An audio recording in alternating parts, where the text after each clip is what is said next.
વડોદરા શહેર વિસ્તારમાં બનતી ગુનાહિત પ્રવૃત્તિઓને નેસ્તનાબૂદ કરવા સારું પોલીસના ઉચ્ચ અધિકારીઓ દ્વારા જરૂરી સૂચન અને માર્ગદર્શન આપવામાં આવેલ હોય, જે અંતર્ગત છોટાઉદેપુર જિલ્લાના રંગપુર ખાતે રેનોલ્ડ ટ્રાઇબર કારમાં પકડાયેલ વિદેશી દારૂના જથ્થાના ગુનાનો નાસ્તો ફરતો આરોપીને શોધી કાઢતી વડોદરા શહેર ક્રાઇમ બ્રાન્ચ પકડાયેલ આરોપીનું નામ સન્ની હરીશચંદ્ર યાદવ તેમ જાણવા મળેલ છે તથા આરોપી પાસેથી 5,43,560નો મુદ્દામાલ કબજે કરવામાં આવેલ છે અને આરોપી સામે કાયદેસરની કાર્યવાહી હાથ ધરવામાં આવેલ છે.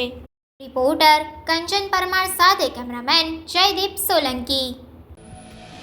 સમાચારોની ઝડપી અપડેટ માટે હમણાં જ જન અર્પણ ન્યૂઝ ચેનલને લાઇક, શેર અને સબસ્ક્રાઇબ કરો.